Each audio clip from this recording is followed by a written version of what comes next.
வணக்கம், இது உங்கள் தினக்கதிர். பாட்டாளி மக்கள் கட்சி நிறுவனர் டாக்டர் எஸ். ராமதாஸ் வியாழக்கிழமை தனது மகன் டாக்டர் அன்புமணி ராமதாஸை கட்சியிலிருந்து நீக்கி அவரது செயல் தலைவர் பதவியை முடித்துக் கொண்டார். மேலும் அவரை முதன்மை உறுப்பினர் பதவியில் இருந்தும் நீக்கினார். தந்தைக்கும் மகனுக்கும் இடையே பல மாதங்களாக நீடித்த உள்மோதலுக்குப் பிறகு இந்த முடிவு எடுக்கப்பட்டுள்ளது. இந்த நடவடிக்கையை விளக்கிய டாக்டர் ராமதாஸ், அன்புமணி கட்சிக்குள் ஒரு தனிப்பிரிவாக செயல்படுவதாகவும் கூட்டு தலைமையின் கொள்கையை புறக்கணிப்பதாகவும் குற்றம் சாட்டினார். அன்புமணியின் நடத்தை ஒரு பொறுப்பான அரசியல்வாதிக்கு தகுதியற்றது என்றும், அவர் விரும்பினால் அவர் சொந்த கட்சியை தொடங்கட்டும் என்றும் அவர் வெளிப்படையாக குறிப்பிட்டார்.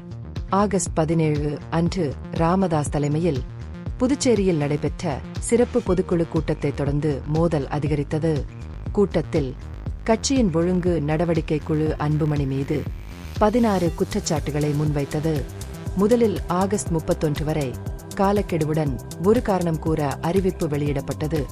அதைத் தொடர்ந்து செப்டம்பர் 10 வரை கால நீட்டிப்புக்கான இரண்டாவது அறிவிப்பு வெளியிடப்பட்டது. எந்த விளக்கமும் வழங்கப்படாததால் குற்றச்சாட்டுகள் நிரூபிக்கப்பட்டதாக அறிவிக்கப்பட்டன. மூத்த தலைவர்களின் ஆலோசனைகள் மற்றும் நலம் விரும்பிகளின் வேண்டுகோள்கள் உட்பட சமரசத்திற்கு மீண்டும் மீண்டும் வாய்ப்புகள் வழங்கப்பட்டதாக ராமதாஸ் கூறினார். இருப்பினும் அன்புமணி தனது அணுகுமுறையை மாற்ற மறுத்துவிட்டார்.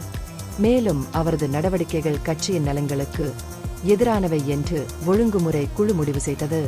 இதன் விளைவாக ராமதாஸ் அனைத்து பதவிகளிலிருந்தும் முதன்மை உறுப்பினர் பதவியிலிருந்தும் நீக்கப்படுவதாக முறையாக அறிவித்தார். கடுமையான எச்சரிக்கை விடுத்த ராமதாஸ், அன்புமணியுடன் எந்த தொடர்பையும் பராமரிக்க வேண்டாம் என்று பாமக நிர்வாகிகளுக்கு அறிவுறுத்தினார். மேலும் மீறுபவர்கள் மீது கடுமையான நடவடிக்கை எடுப்பதாக உறுதியளித்தார். பல தசாப்த கால போராட்டத்தின் மூலம் பாமகவை கட்டியெழுப்பியதாக வலியுறுத்திய ராமதாஸ், தனது மகன் அமைப்பை வலுப்படுத்த பாடுபடவில்லை என்பதில் ஏமாற்றத்தை வெளிப்படுத்தினார். இந்த வெளியேற்றம் இப்போது தமிழக அரசியலில் தந்தை மகன் இரட்டையர்களுக்கு இடையேயான மிக கடுமையான அரசியல் பிளவாக உள்ளது. இந்த பகுப்பாய்வு நுண்ணறிவுள்ளதாக கண்டால் முக்கியமான அரசியல் முன்னேற்றங்கள் குறித்த கூடுதல் புதுப்பிப்புகளுக்கு லைக் செய்யவும், ஷேர் செய்யவும், சப்ஸ்கிரைப் செய்யவும். இது உங்கள் தினக்கதிர். நன்றி.